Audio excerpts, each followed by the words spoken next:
Hermanos, Dios lo bendiga a todos en el nombre del Señor Jesucristo. Amén.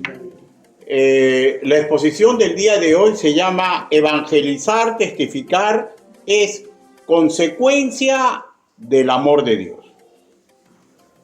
No hace mucho una hermana en Cristo me realizó la siguiente pregunta. ¿Es que acaso no podemos decirle a un incrédulo que Cristo le ama? Y aunque ya hemos hablado sobre el real poder de la oración, sobre el amor de Dios, sobre el significado y real dimensión de lo que implica que Él mora en el corazón de los creyentes, pero sería incorrecto responder así, ya lo prediqué, busca tal o cual serie, ¿no? Porque hay un mandato bíblico en el aspecto pedagógico relatado en Filipenses capítulo 3, versículo 1, que nos debería llevar a ser meticulosos con nuestra cátedra. Dice así: por lo demás, hermanos, gozaos en el Señor. A mí no me es molesto el escribiros las mismas cosas y para vosotros es seguro. En otra versión, tal como Dios habla hoy, se escribe así: por lo demás, hermanos míos, alégrense en el Señor. Para mí no es ninguna molestia repetir lo que ya les he escrito y para ustedes es útil. Repetir,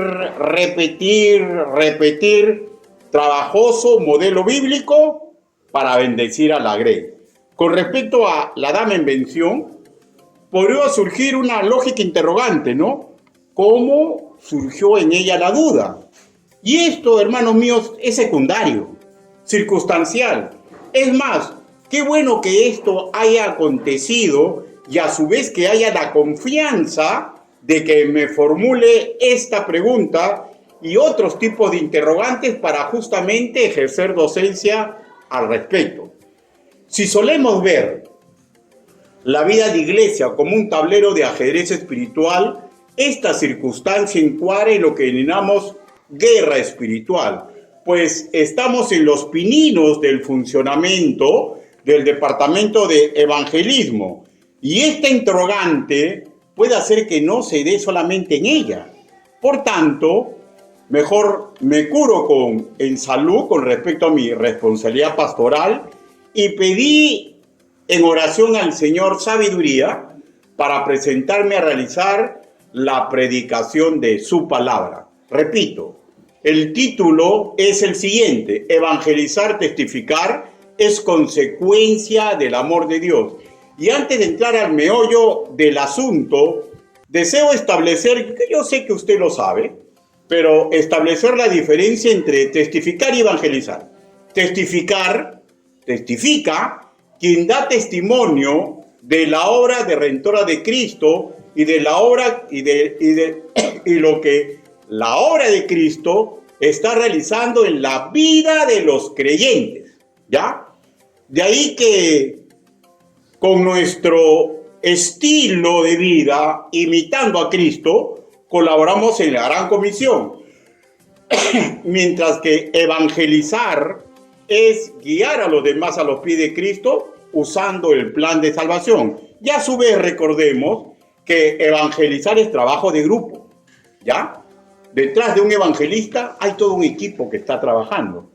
En ambas acciones, testificar y evangelizar, se cumple lo que expresó el teólogo norteamericano presbiteriano Greg Machen ya en la presencia del Señor del año 1937.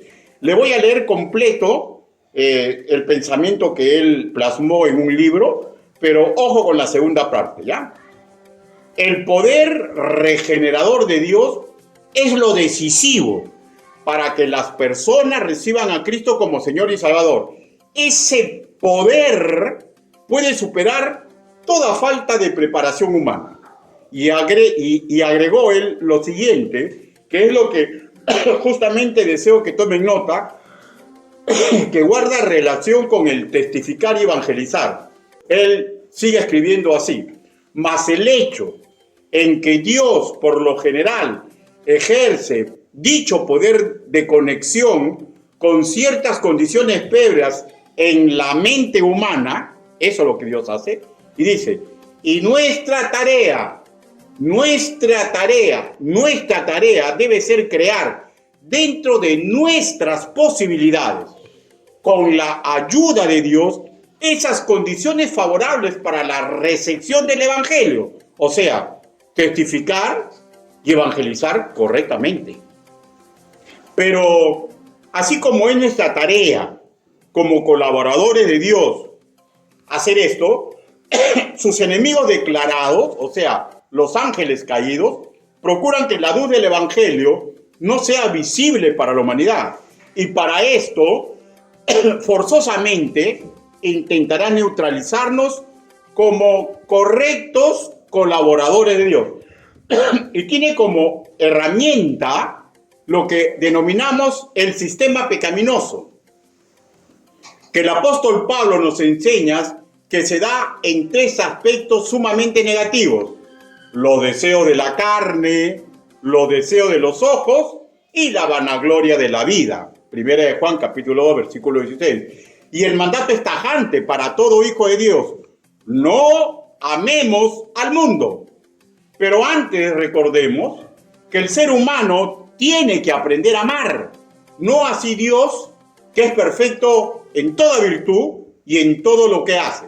Permitan que les lea completo el versículo 15 de Primera de Juan, capítulo 2. No améis al mundo ni las cosas que están en el mundo. ¿Ya? Es un mandato tajante. Sin más que agregar en esta parte introductoria, busquemos Juan, capítulo 3, versículo 16. Búsquelo, por favor.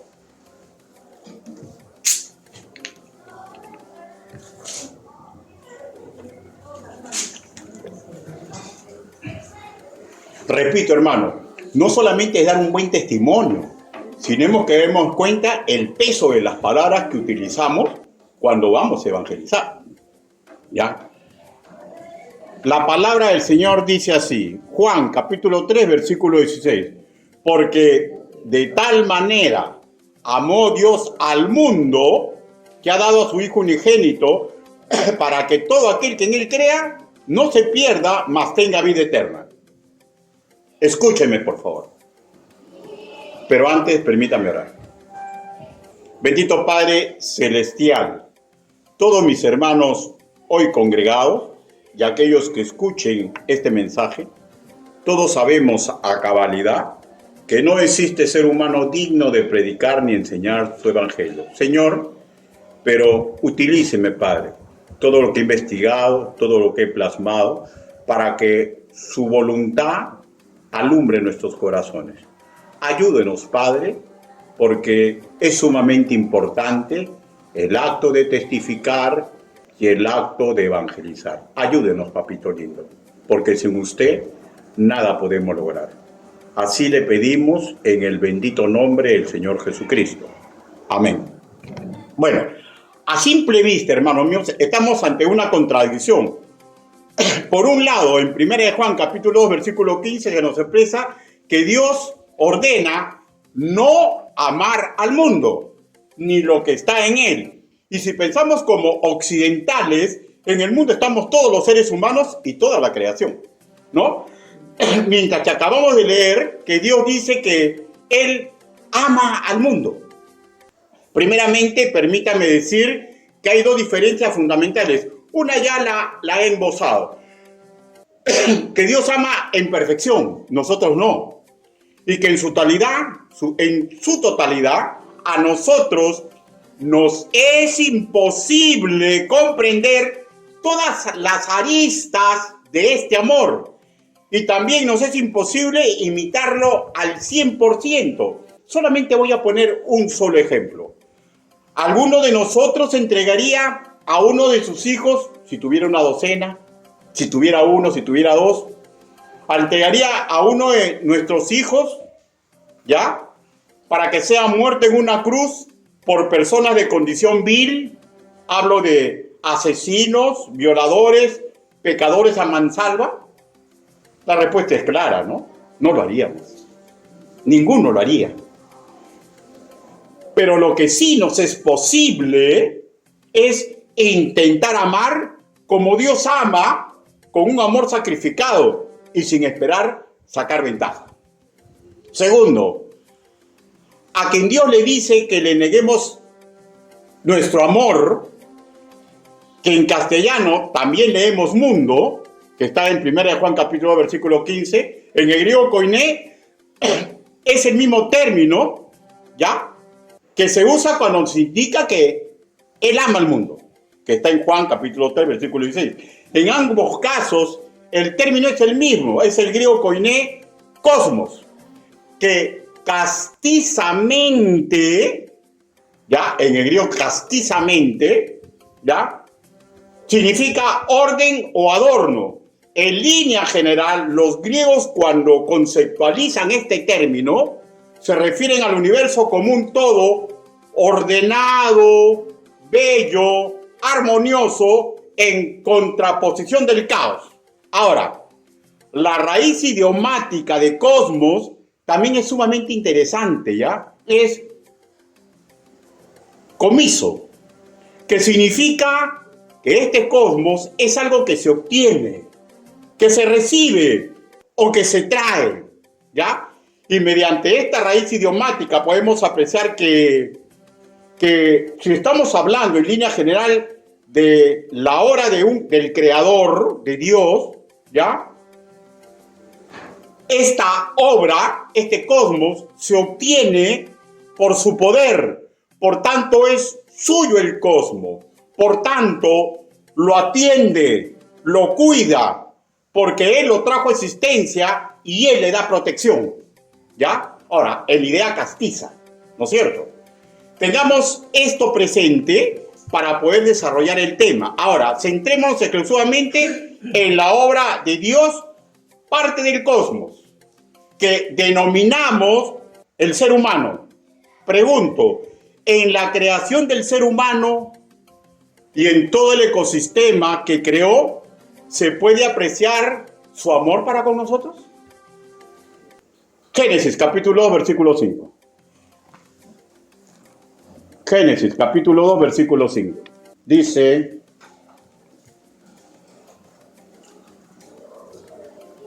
el 4 dice: estos son los orígenes de los cielos y de la tierra cuando fueron creados, el día que Jehová Dios hizo la tierra y los cielos, y toda planta del campo antes que fuese en la tierra, y toda hierba del campo antes que naciese, porque Jehová Dios aún no había hecho llover sobre la tierra, ni había hombre para que labrase la tierra.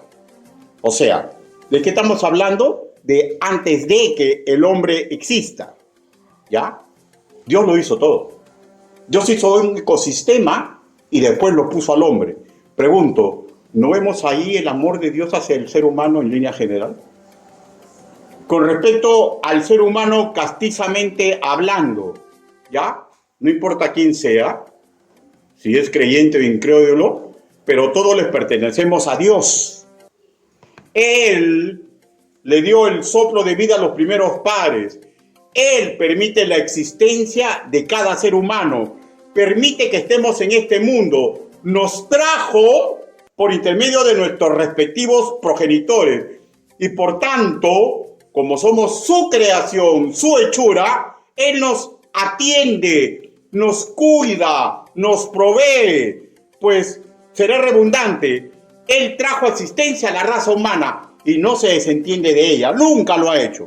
Por ejemplo, el sol sale para todos y todo el ecosistema que nos rodea, los mares, los ríos, los suelos, las plantas, nos son útiles en perfección, todo en su totalidad hecha para el bien.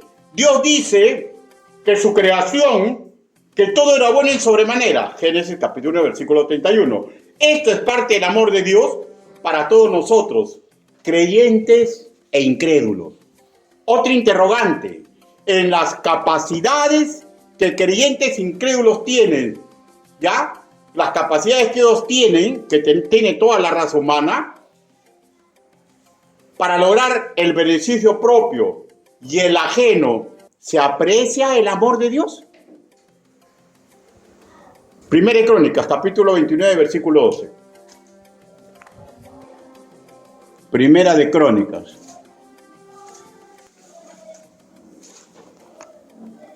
capítulo 29, versículo 12. Dice la palabra, o sea, aquí está marcando, de hecho que está hablando de Israel, ¿no? Pero es lo mismo ante cualquier situación del ser humano, ¿ya?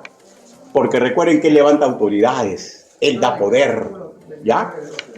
Primera de Crónicas, capítulo 29, versículo 12, dice la palabra del Señor así: las riquezas y la gloria proceden de ti, y tú dominas sobre todo. En tu mano está la fuerza y el poder, y en tu mano el hacer grande y el dar poder a todos. A todos. En línea general, todo triunfo humano para mejorar procede de la mano del Altísimo. Principalmente, Él nos ha entregado su lámpara, la conciencia, el sentido común, para realizar proezas, para mejorar nuestro estilo de vida. No solo fue esto con David como rey de Israel, ¿ya? Fue esto con Nabucodonosor, lo mismo con César y Gengis Khan, ¿ya? Lo mismo con todo premio Nobel, lo mismo con todo investigador en cualquier campo de la inteligencia humana, todo emprendedor que tiene sentido común para multiplicar su dinero, ¿ya? Todo futbolista, todo beisbolista, en línea general, toda capacidad humana procede de Él, y todo logro nace de Él, ¿ya? Pues el Altísimo, por su perfecta voluntad, y recuerden que Él es amor, nos trajo a este mundo. Somos su creación, somos suyos, por tanto, nos atiende, nos cuida, nos da protección. Ahora, que los seres humanos lo reconozcan o no, el cómo usemos las capacidades que nos dio, ya es harina de otro costal. Pero pregunto, ¿algún creyente, algún estudiante de las Escrituras podría dudar que en todo esto esté el amor de Dios por la raza humana? Ahora, incluso en las cosas malas, ¿ya? Que catalogamos como en nuestra humanidad como malas, ¿no? Por ejemplo, tribulaciones y dificultades. Sentido común. Permítame, en el sentido común, compartir el pensamiento de quien fuera presidente de los Estados Unidos de Norteamérica, John F. Kennedy, quien dijo lo siguiente, parafraseándolo, ¿ya? Las crisis, aunque traen peligro y dolor, representan oportunidad de mejorar. Algunos de nosotros, no digo todo, ¿no? Pues este es mi caso, ¿no? Antes de recibir a Cristo como Señor y Salvador, tuvimos que estar en la última lona. Esa es mi caso. Completamente perdido. No había forma de cambiar. En esa crisis alumbró en mi ser la luz del Evangelio. Y hay otras situaciones, ¿no? Por ejemplo, no sabemos la vida exactamente de Lázaro, ¿no? ¿Alguien sabe el motivo por el cual era mendigo? ¿Alguien sabe? En la Biblia no relata, ¿no? Son cosas que la Biblia no relata. Pero al morir fue llevado por los ángeles al seno de Abraham, Lucas capítulo 16, versículo 22. ¿Alguien podría decir que Dios no le amaba y por eso permitió que fuera un mendigo? Esa es la queja de muchas, ¿no? No, Dios no existe, porque si existiría, no existiría esto. No comprenden que en todo eso está el amor de Dios. Tienen que discernir, razonar.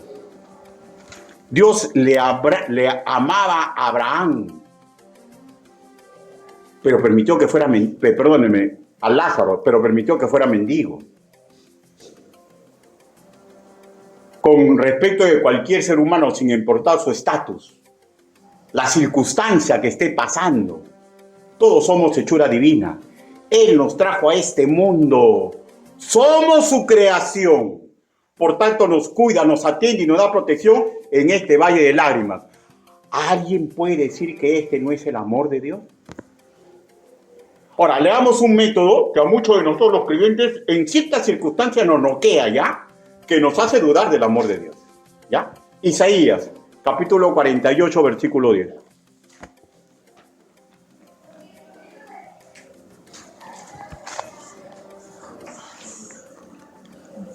Isaías, capítulo 48,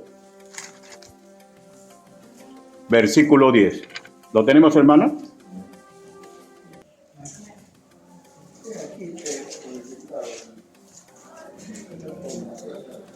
Dice, he aquí te he purificado y no como a plata te he escogido en horno de aflicción. O sea, no va a ser una exégesis profunda, pero démonos cuenta, hermanos míos, que Él a veces permite que entremos en tremendos aprietos, en cosas que nos duelen el alma, pero es para nuestro bien.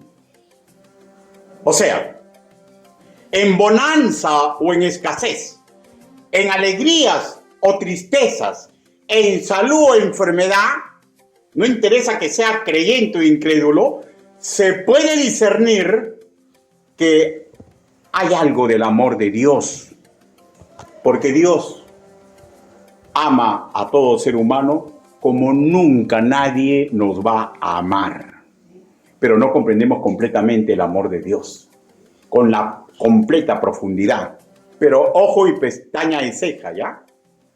¿Ya? Todo evangelista edificador tenemos que tener sumo cuidado de hablar del amor divino y no dar falsas esperanzas, ¿ya? Hay que tener eso muy claro. Les voy a contar casuística. En el año 2007, ¿se acuerdan que hubo un terremoto en el sur peruano? Unas iglesias bautistas, hicimos una reunión de ayuda diaconal y mandamos equipos evangelistas para repartir la ayuda y bueno, ¿no? Y evangelizar. Y cuando estábamos en Chincha, unos niños salieron de en medio de esa casa derrumbadas y nos agarraron de la mano y nos llevaron a ver a sus abuelitos. La doña, anciana ella, nos dijo claramente que estaban esperando la llegada de los hombres y mujeres de Dios que hacían milagros. Y bueno, pues, pensamiento de ellos, ¿no? Y me pidió delante de todos el grupo, yo era el pastor de este equipo, o sea, y me pidió que le regrese la vista a su esposo. Uno de los jóvenes bautistas que me acompañaban, luego, pasado el tiempo, cuando hicimos el análisis en la iglesia, en la noche que hacíamos análisis de todo lo que habíamos recorrido, reconoció que en ese momento sintió un tremendo peso en el corazón. Y dice, pastor, yo deseaba que usted le diga que sí va a recobrar la vista. Deseaba que usted ore, que diga, en el poder del Señor, recobra la vista. Es lo que yo deseaba. Bueno, sentimientos, ¿no? Deseos humanos, ¿no? Regresando hacia atrás, cuando estuvimos en esa casa semi derruida, les prediqué el amor de Dios, ¿ya? Y en el transcurso del devocional que les estaba presentando, les dije que ellos habían salvado de morir, porque si morían, se iban a ir al infierno, ¿ya? Y eso que no se habían ido al infierno y que no habían muerto, era parte del amor de Dios. Al final de esa exposición familiar que tuvimos, les hablé de la promesa de que cuando el Señor lleve a su presencia a sus hijos adoptados, todo mal, todo dolor, toda deficiencia, ya será cosa del pasado. Y también le dije que en ese hoy no podía decirle ni prometerle que su vista física sí o sí sería restaurada. Hermano, fue un momento muy emotivo, ¿ya? Por esas lágrimas caían del rostro de su esposa. Y sus hijitos también lloraban, porque ellos esperaban los hombres y mujeres que hacen milagros. Pero el viejito le interesó esta última promesa y me explicó qué tenía que hacer para ser hijo de Dios. Luego de exponerles el plan de salvación, hubieron varias decisiones visibles de fe. Y continuamos caminando por la zona asolada, predicando el Evangelio y testificando del amor de Dios con la ayuda diaconal que estábamos entregando. Con respecto a esta familia, yo estoy casi convencido que voy a tener que esperar los últimos tiempos para saber si son salvos o no, ¿no? Porque yo no soy omnisciente, ¿no? No sé, pero hice la labor del Señor. No olvidemos que testificar y evangelizar son dos formas de hablar y manifestar el amor de Dios para con toda la humanidad. Y para neutralizar a un enviado del Altísimo, el enemigo no solo usará el sistema pecaminoso, hablamos de los deseos de la carne, los deseos de los ojos y la vanagloria de la vida, primera de Juan capítulo 2, versículo 16. A esto sumemos nuestro deficiente corazón pecaminoso, que el enemigo ha aprendido a usar para su malévolo beneficio, nuestro corazón de que nos habla Jeremías capítulo 17, versículo 9. ¿No? Sabemos, engañoso es el corazón. Hermano, tenemos que aprender a hablar del Evangelio. No podemos vender manteca de culebra cuando hablamos del amor de Dios. ¿Ya? Ahora, cuando todo esto se junta, ¿ya? Cuando por naturaleza, ¿ya? De nuestro corazón nos dejamos de edificar, ¿ya? Cuando nos dejamos de edificar, porque ese corazón no quiere ser edificado, el engañoso corazón, desea correr al galope para vivir entre los susurros del mundo. Y en el campo del evangelismo, cuando esto nos gana, decae nuestro estilo de vivir, testificar, y aguamos la leche santa, doctrina del evangelio. Con todo esto en mente, regresemos a estos dos versículos iniciales. El hermano Juan, como solieron hacer los doctrinarios escriturales del Nuevo Testamento, tomaron algunos términos del griego koiné, en este caso hablamos de mundo, y lo usaron para explicar situaciones relacionadas con el Evangelio, y muchas veces le dieron una connotación especial que difería del concepto original, ¿ya? En ambos casos, Juan capítulo 3, versículo del 16 al 18 y 1 de Juan capítulo 2, del versículo del 15 al 16, usa cosmos en relación a lo pecaminoso. En el caso de 1 de Juan capítulo 2, versículo del 15 al 16, incluso, si estuviéramos en un término castizo al griego, sin cristianizar, sabemos, hermano mío, que nada del mundo, por más ordenado, bello, armonioso y que capture nuestro corazón, debe ser nuestro primer amor. No mis hijos, escuchen padre, ¿ya? No mis hijos, escuchen hijos, no mis padres, escuchen esposos, no su cónyuge, ¿ya? Ni la bella y útil creación, ni siquiera amar primero mis ideas e intereses. Mi primer amor debe ser para Dios. Ahora, pero repito, aquí en 1 de Juan, capítulo 2, versículo 15 y 16, no está hablando de un amor ante lo ordenado, lo bello, lo armonioso, sino en la acepción que le da Juan, en esta nueva connotación. Este término que toma prestado del griego koiné clásico, lo usa para graficar un amor incorrecto, o sea, un amor al caos, un amor a lo pecaminoso que se opone a Dios y su moral. Y esto es una advertencia, pues sabemos que nuestra carnalidad, nuestra vieja naturaleza, se alinea con lo malo. Juan, capítulo 3, versículo 19. El Evangelio según nuestro hermano Juan.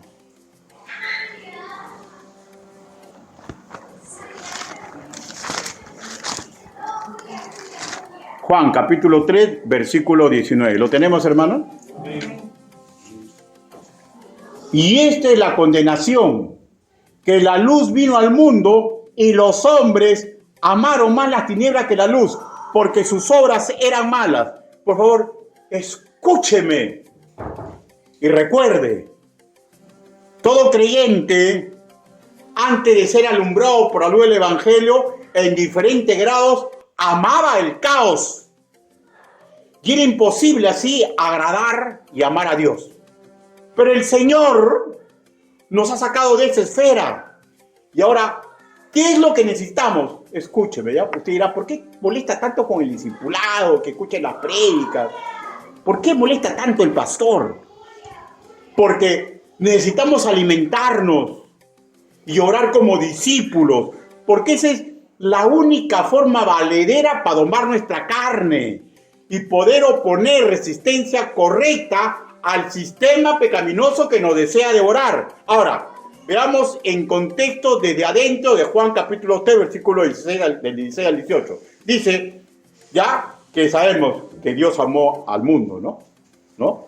Dios ama a toda la humanidad, pero eso no implica que todos se van a salvar, pues la jurisprudencia divina afirma, el alma que peca, esa morirá. Ezequiel capítulo 18, versículo 4, en primera parte. En Romanos capítulo 6, versículo 23, primera parte dice, porque la paga del pecado es muerte.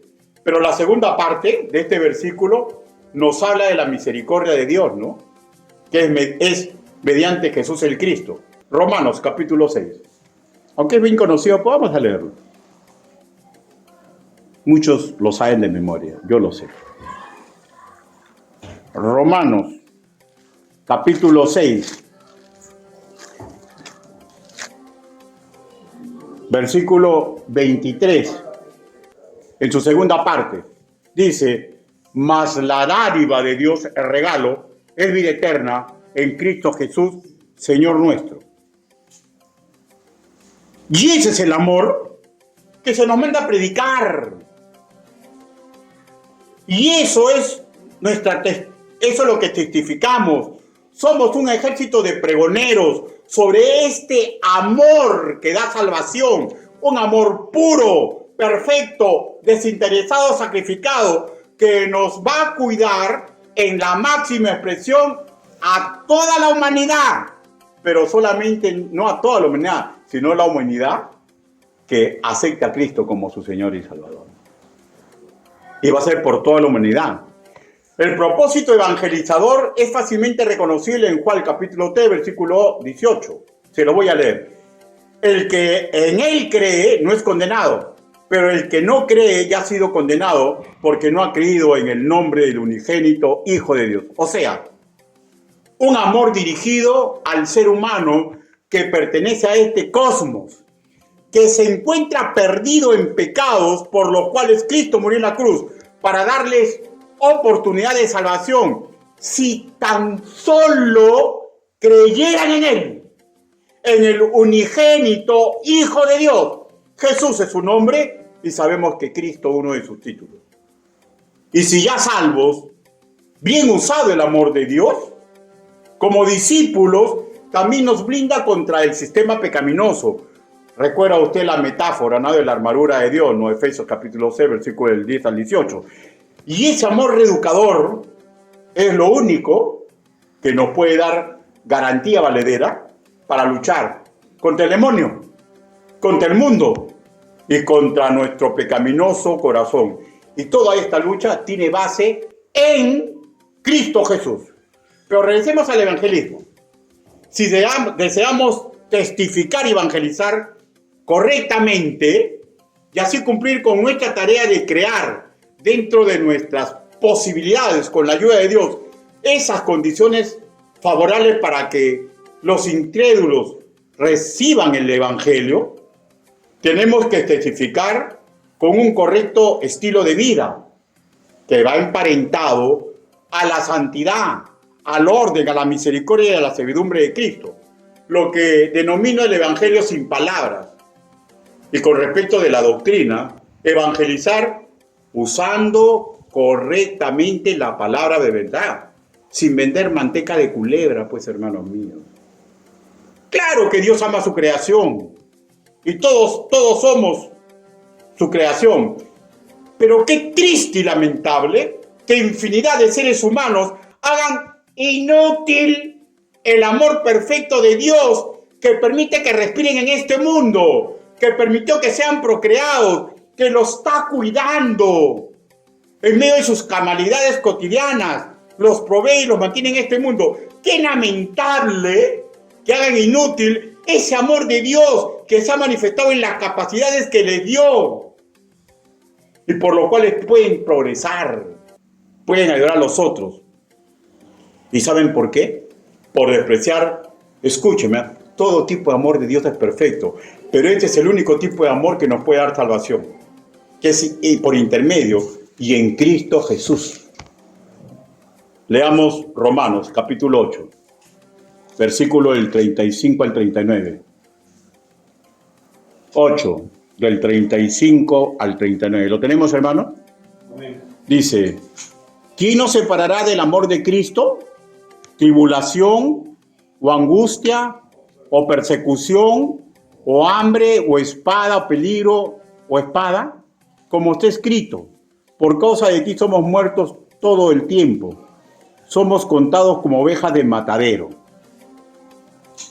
Antes, en todas estas cosas somos más que vencedores por medio de aquel que nos amó. Por lo cual estoy seguro de que ni la muerte, ni la vida, ni ángeles, ni principados, ni potestades, ni lo presente, ni por venir, ni lo alto, ni lo profundo, ni ninguna cosa creada, escuchen, nos podrá separar del amor que es en Cristo Jesús, Señor nuestro. Este es el único tipo, todos los amores de Dios son perfectos, todas las formas de amor es perfecto, pero este es el único tipo de amor que nos va a dar salvación. Y tenemos que aprender a pregonar correctamente esto, ¿ya? Pero en líneas generales, no es que este tipo de amor, cuando aceptamos ser edificados, nos ayude en la tribulación, en la angustia, y nos prepara para ser fuertes en medio de las crisis. ¿No? ¿Cómo un hombre o una mujer puede ser fuerte en las crisis si está despreciando el amor de Dios que es reeducador?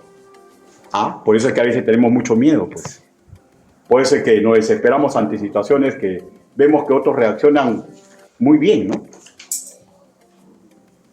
¿Es que acaso no es este amor el que nos protege contra los ataques del maligno?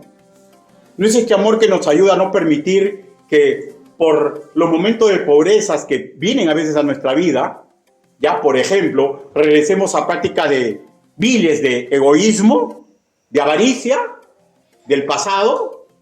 Su amor, hermano mío, tiene efecto edificante y reeducador. Dios ama a su creación, entre ellos nosotros, todos los seres humanos, pero aborrece las prácticas pecaminosas de sus hijos adoptivos, como de los incrédulos, No a pensar que si yo chanco a una persona, Dios aborrece que yo haga eso, ¿no? Lo mismo en el mundo antediluviano de Set y Caín, lo mismo para Israel, lo mismo para la iglesia y lo mismo para toda la humanidad. Proverbios capítulo 6.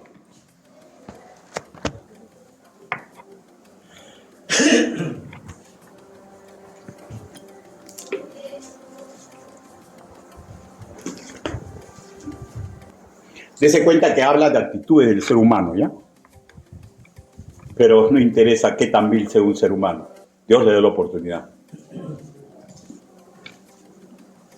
Proverbios, capítulo 6, versículo del 16 al 19. Dice la palabra del Señor: 6 cosas aborrece Jehová, y aún 7 abomina su alma: los ojos altivos, la lengua mentirosa, la mano derramadora de sangre inocente, el corazón que maquina pensamientos inicuos, los pies presurosos para correr al mal, el testigo falso que habla mentiras y el que siembra discordia entre los hermanos.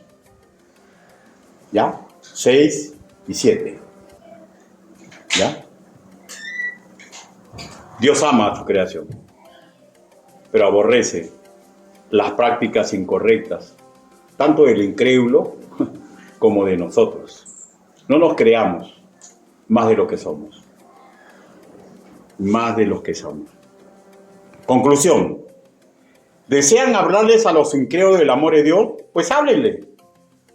Pero tengamos sumo cuidado de no darle falsas promesas, en venderles manteca de culera, pues la salvación del alma solo puede ser mediante Jesús el Cristo.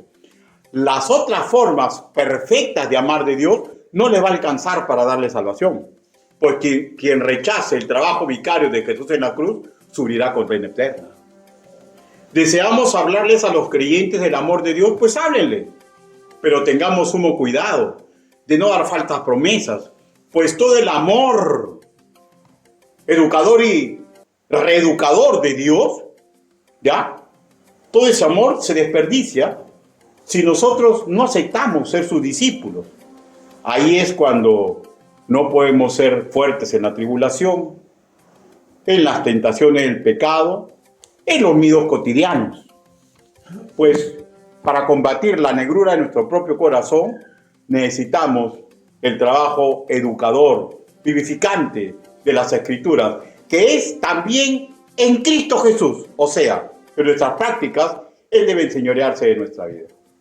Tergiversar el amor de Dios hace que hermanos maltraten a sus pastores y a sus familias. Tergiversar el amor de Dios hace que nosotros los pastores nos enseñoreemos de las congregaciones. Tergiversar el amor de Dios hace que un verdadero creyente se ate más al querer que al amar sacrificadamente.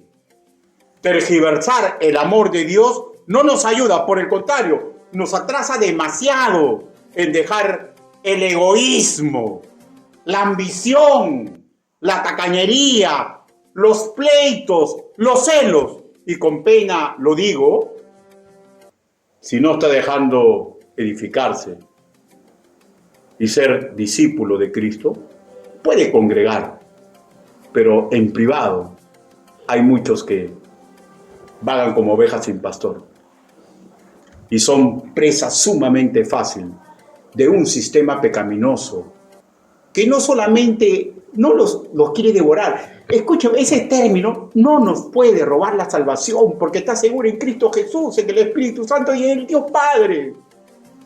¿Saben qué está en juego? Neutralizarnos para no poder crecer como testigos, como evangelizadores, como los edificadores que Dios desea que seamos. Espero que sea claro. Dios ama a todo ser humano. Y sí le podemos hablar de su amor, pero también que quede claro, Él aborrece un estilo de vida que aleja al ser humano de Él, de su salvación, de la visión de vida para un creyente. Y tenemos que ser sumamente delicados cuando predicamos el Evangelio. No mintamos, no exageremos, digamos lo que dice la Biblia en el momento oportuno. Hermanos, cuando uno evangeliza, a veces vienen preguntas claras que nos dan esta facilidad, pero no vendamos manteca de culebra, porque una persona no se salva porque ora, una persona no se salva porque asiste a la iglesia, una persona no se salva porque es muy ético, una persona se salva porque el amor de Dios mora en él, porque recibió a Cristo como su Señor y Salvador, porque se arrepintió de sus pecados y se dio cuenta que sin Cristo no vale nada. Hasta que el hombre, el ser humano, no se dé cuenta de eso, hermanos, el amor de Dios está para él, pero no le va a dar salvación. Y eso tenemos que comprender. Y eso tenemos que comprender, sumamente urgente, para no estar vendiendo manteca de culebra como unas personas que hablan del amor de Dios, pero se niegan a hablar del infierno, se niegan a hablar de que tienen que cambiar de estilo de vida. Dios nos da la oportunidad de hacer lo correcto en el tiempo oportuno. Inclinen su rostro, vamos a orar. Bendito Padre Celestial, usted nos trajo a este mundo, usted nos cuida, usted nos mantiene, y sobre viles y virtuosos el sol sigue saliendo. A viles y a virtuosos les puso la conciencia. A todos nos da la oportunidad, incluso en nuestros sufrimientos, Señor. Si discernimos, vemos su inmenso amor en la crisis que usted permite. Gracias, Señor, por ese amor tan maravilloso. Señor, y le agradecemos infinitamente por el amor que ya nos ha salvado. Su amor en Cristo Jesús. Gracias, papito lindo. Ayúdenos, Señor, para ser correctos testigos suyos. Ayúdenos, Señor, para evangelizar correctamente. Ayúdenos, Señor, para edificar a los hermanos y no darles falsas esperanzas. Decir las cosas claritas como son, para que no estén pensando que el Evangelio es magia, Señor. ayúdenos a todos nosotros. Así le pedimos, así le suplicamos, en el nombre bendito, precioso y poderoso del Señor Jesucristo. Amén. Amén. Hermanos, Dios los bendiga.